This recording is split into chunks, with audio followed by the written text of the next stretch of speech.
दोस्तों, खुशी दे या गम दे, दे मगर देते रहा कर, तो उम्मीद है मेरी तेरी हर चीज़ अच्छी लगती है। दोस्तों, अब ये कहानी है आपका हमारे फिर नई वीडियो में बहुत बहुत स्वागत है। दोस्तों, करीब 5 साल पुरानी बात है। एक लड़का अपनी मामी के पास जाता है और जाकर बात करता है। कहता है कि मामी, एक बात बताओ, मामा तो रहते हैं विदेश में और आप यहाँ अकेली रहते हो। क्या कभी तुम्हें मामा की याद नहीं आती? जैसे ही उस लड़के ने अपनी मामी से इस तरह की बातें कही तो उसने कहा, याद तो बहुत आती है, लेकिन करूँ क्या, वो कमाने के लिए विदेश जो गए हैं। दोस्तों, लड़का कहता है कि वैसे भी एक रिश्ता हमारा तुम्हारा जो है ऐसा है कि कहते कि आधी लुगाई होती है। मामी, अगर तुम्हें कभी ज़रूरत महसूस हो तो बता देना, मैं आ जाऊँगा। इस तरह की मजाक में मामी और भांजे की बात चल रही थी और मामी ने कहा कि ठीक है, आ जाना। मजाक में बोलती है, लेकिन उस लड़के की हिम्मत तो देखो। वो मामी के पास पहुंच जाता है और कहता है कि तुमने तो कहा था कि मैं आ गया हूँ। जैसे जैसे ही वो उसके सामने खड़ा था, मामी को उसकी हिम्मत बड़ी पसंद आती है। कहती है, बड़ी हिम्मत है वाले हो आप, यहाँ तक चला आए। ऐसी मुलाकात थी जिसके बाद फिर कोई बहाना ढूंढते थे मिलने का और ये सिलसिला ऐसा लगातार चलता रहा।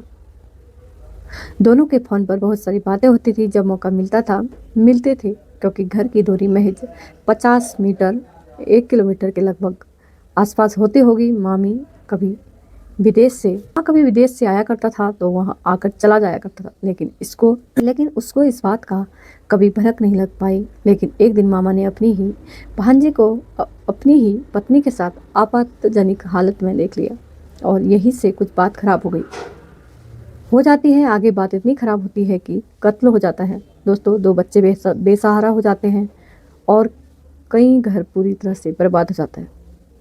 दोस्तों, ये सच्ची घटना है। उत्तर प्रदेश के एक जिला है बिजनौर, लगभग 25 किलोमीटर थाना लगता है। किसान अपने खेत में काम कर रहा था। किसान ने एकदम ही 28 अप्रैल 2025 की शाम लगभग 5:30 बजे या 6 बजे के आसपास का वक्त रहा होगा। इस बीच में किसान ने 112 नंबर पर कंट्रोल रूम को फ़ोन लगाया और फ़ोन लगाने के बाद कहा कि साहब, मैं अपने खेत पर बाइक पर सवार होकर 3 लोग आते हैं और 3 लोग आने के बाद कुछ देर बाद पता चलता है कि एक गोली चलती है, फिर दूसरी गोली चलती है, फिर तीसरी गोली चलती है। जैसे एक के बाद 3 गोलियां चलती हैं। अब उस गोली के बाद वो बाइक सवार जो होते हैं 2 लोग यहाँ से चले जाते हैं, लेकिन एक पता नहीं था।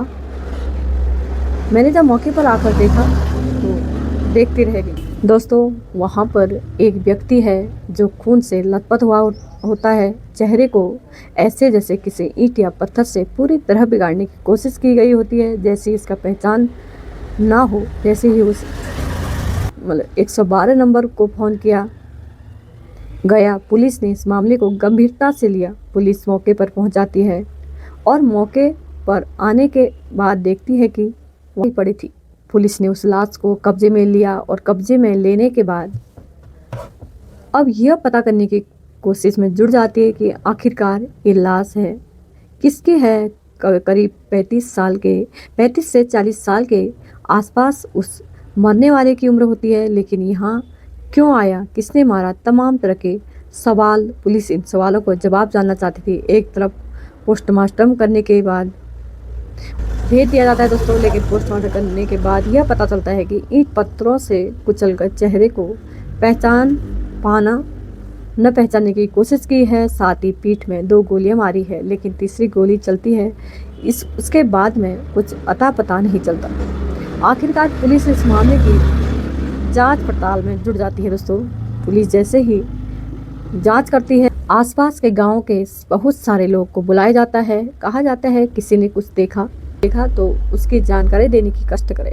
आखिरकार एक गांव से लोग कहते हैं कि हमने सीसीटीवी में किसी को देखा है। अगर आपके लिए यह सीसीटीवी किसी काम का हो सकता तो आपको देखना चाहिए। अब पुलिस वाले ने पास के गांव का सीसीटीवी कैमरा देखा तो उसमें 2 लोग जाते हुए देखे दोस्तों, गुनाहगार भले कोई गुनाह छुप सकते हैं लेकिन हर गुनाह छुप नहीं सकता है, कुछ ना कुछ कहीं न कहीं से पकड़ा ही जाता है।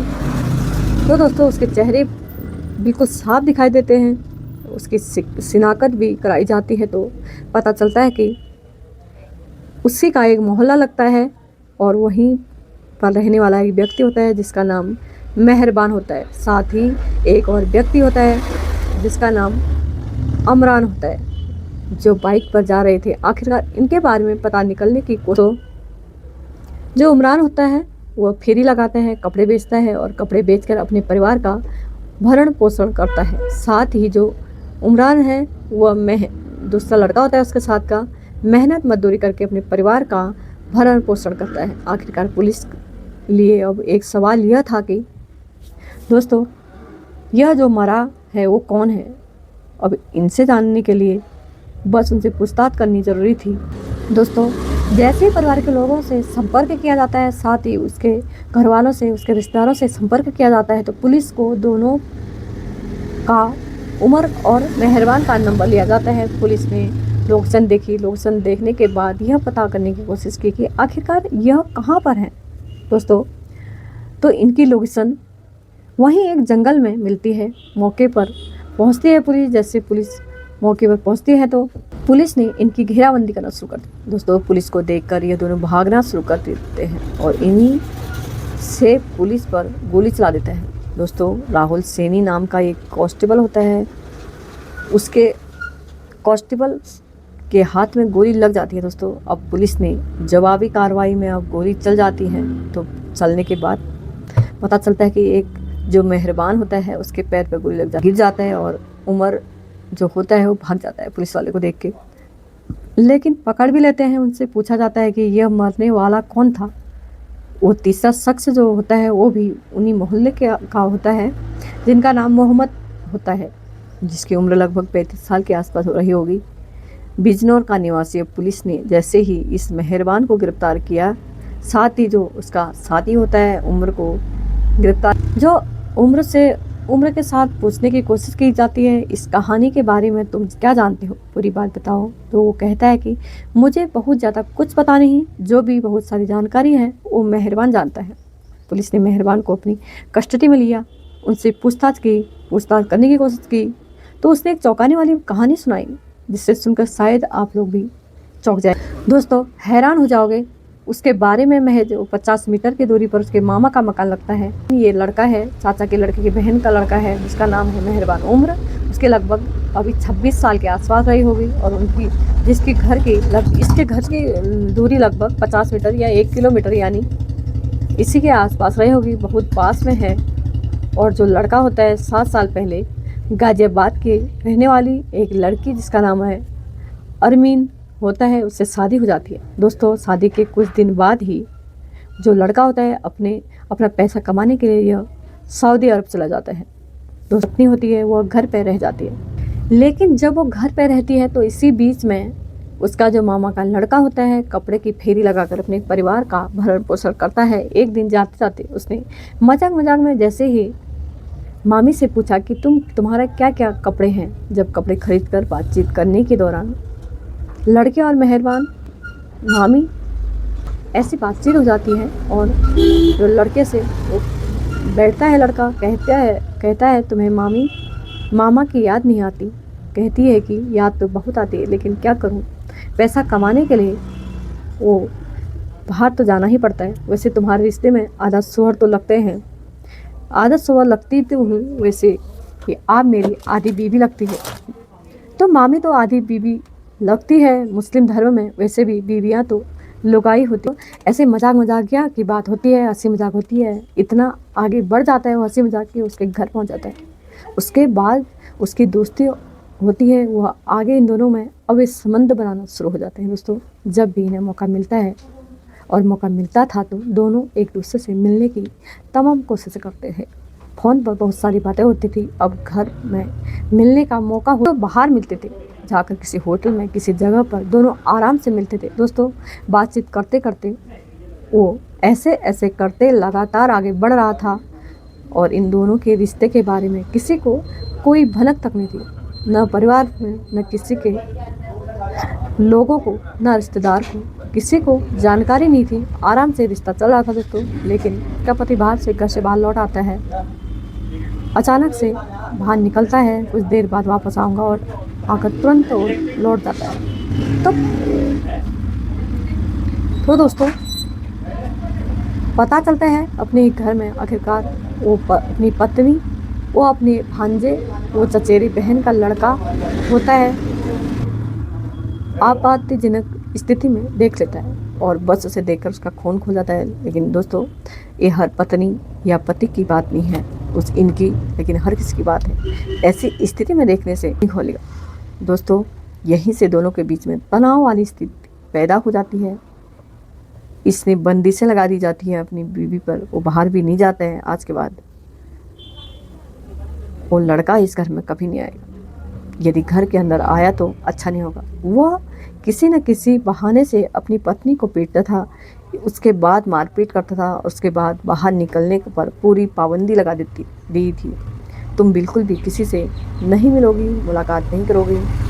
दोस्तों किसी बातचीत न करने का बढ़ता रहा सिलसिला, रोक टोक का बढ़ता रहा सिलसिला। एक दिन बेटी भी पैदा हो जाती है, एक बेटा भी पैदा हो जाता है। लेकिन जो पति और पत्नी के बीच जो शक की बुनियाद रखी गई थी और रही थी, उत्पन्न हुई थी, वो बुनियाद से अब पूरा बिल्डिंग बन चुकी थी। वह सब कम नहीं हो रहा था, और इसी से कहीं न कहीं तनाव की स्थिति घर के अंदर पैदा होने लगती है। दोस्तों लड़के को जब मौका मिलता था वो अपनी प्रेमी को भागे, वक्त बढ़ने लगता है, 2025 आ जाता है दोस्तों, और एक दिन यह फैसला करते हैं क्यों ना इसको रास्ते से हटा दिया जाए। लेकिन जब रास्ते से हटाने की बात आती है तो मेहरबान कहता है, वो लड़का कहता है कि मेरे पास तो कुछ पैसे भी नहीं हैं, मैं गरीब आदमी हूँ, आखिरकार करूँ तो क्या करूँ। वो कहती है तुम्हें परेशान होने की ज़रूरत नहीं है, उसके पास अंगूठी है, अंगूठी है सोने की, चैन थी लगभग 3 तोला सोने दिया। उसने कहा पैसे का इंतज़ाम करो, इसका काम तमाम करो।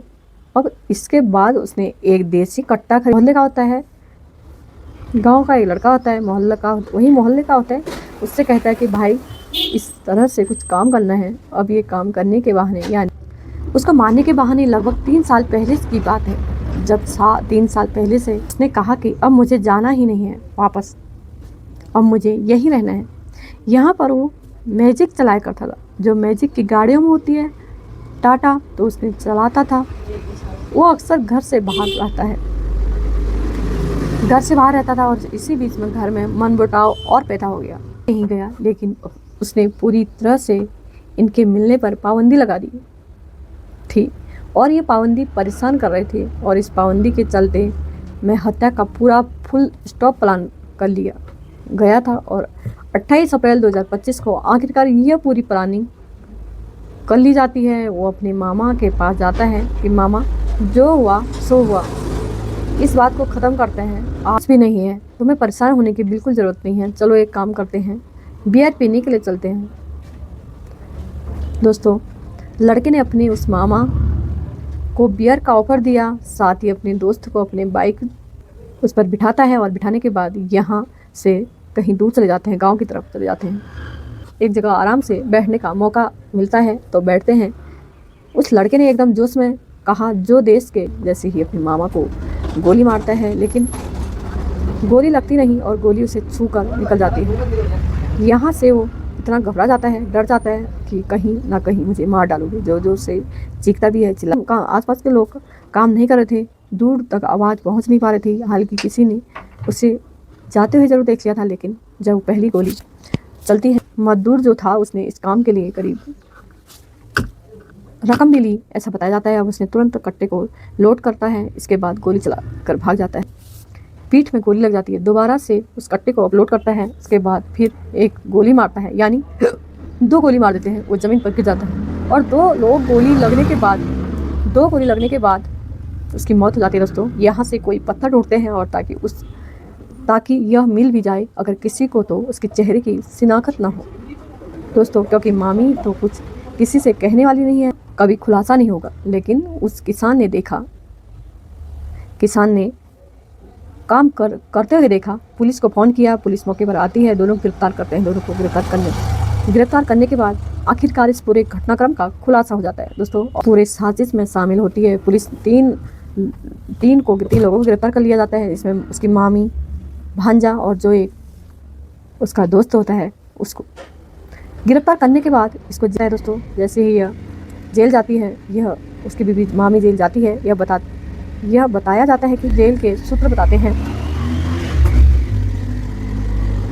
मीडिया कर्मियों को इससे मिलने के लिए इसकी सगी भाभी, इसका जो भाई है वो और साथ ही इसका खालू यानी मौसा इससे मिलने के लिए आते हैं। ऐसी बात कर रही थी जैसे क्या कुछ हुआ ही नहीं, हंस हंस के बात कर रही है। सुबह का नाश्ता उससे जो भरपेट खा सकते हैं वो खाया, दोपहर का खाना उसने भरपेट खाया। आखिरकार 30 अप्रैल को गिरफ्तार कर लिया था और 1 तारीख को शायद मुलाकात करने की बात सामने आती है। वह 1 तारीख को मुलाकात करने के लिए गए थे, उधर तो वह जेल चली जाती है। पति उसका मर जाता है। बेटी लगभग 4 साल के आसपास की है और जो बेटी है लगभग 2 साल के, जो बेटा है लगभग 2 साल का होता है। बेटी को तो अभी दुनियादारी के बारे में पता ही कहाँ दोस्तों, कुछ समझ नहीं है। वो अपनी माँ के लिए हल्के वो सो रहा है, किसी की गोद में जाकर लेट जाता है, किसी कुछ करता है। लेकिन बेटी जब उससे पूछा जाता है, बेटी तुम्हारे पापा कहाँ हैं, तो लोग कहते हैं पापा इतने दूर चले गए हैं, अब कभी वापस लौट के नहीं आएंगे। दोस्तों ये बहुत दर्द भरी कहानी बोलने में लग रहा है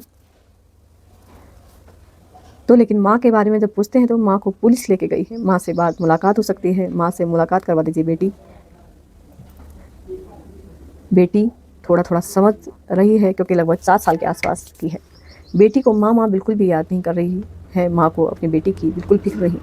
अब वो दोनों बच्चों की ज़िंदगी वो दादी और दादा के सहारे है दोस्तों, क्योंकि इस परिवार में इस लड़की जो है अपने माँ बाप का इकलौता बेटा है और जो भी मर चुका है, साथ ही उसके 4 बहनें हैं और उसकी माँ, और जो उसके बच्चों की परवरिश करेंगे। अब आगे की कहानी जो आती है वो भी पता चलता है कि हो सकता है इन बच्चों को शायद कोई उसके रिश्तेदार या कोई बहनें मेहरबान हो जाए। हालांकि अभी परिवार ने किसी से बात नहीं की है, लेकिन इस पर कई सवाल खड़े होते हैं दोस्तों। अगर इस बात का कोई बात आती है, हम कोशिश करेंगे जो भी आगे कार्रवाई होगी। लेकिन पुलिस इन्हें गिरफ्तार किया है, जेल भेज दिया गया है और घटनाक्रम का खुलासा किया गया। लोगों को यकीन नहीं हो रहा है कि ऐसा भी हो सकता है, रिश्तों की भी कोई लोग इतनी मटिया मेट कर सकते हैं दोस्तों। एक महिला अपने पति को किस घटनाक्रम सुनने का कोई उपदेश से किसी को परेशान करना नहीं, किसी का दिल दुखाना नहीं दोस्तों, बल्कि आपको जागरूक करना है, आपको सचेत करना है कि जिस तरह से उस महिला ने अपने पति की हत्या कराई, वाकई वह बहुत भयानक, दर्दनाक, शर्मनाक घटना है। काम किया, इसमें 2 बच्चों की ज़िंदगी पूरी तरह से बर्बाद हो गई और उनकी परवरिश कैसे होगी। उनके माँ बाप हैं, वो कब तक इन्हें पालेंगे, कब तक जिएंगे, क्योंकि वो अपने घर का इकलौता व्यक्ति था, खाने कमाने वाला उसके कोई नहीं, भाई नहीं, हालांकि बहनें वो सब पराई घर की है, पराई घर में चली जाएगी। लेकिन बच्चों का आगे क्या होगा दोस्तों। अब इस वीडियो को यहीं समाप्त करती हूँ। धन्यवाद दोस्तों, आप मुझे इतना प्यार देते हो, इसके लिए बहुत बहुत धन्यवाद दिल से।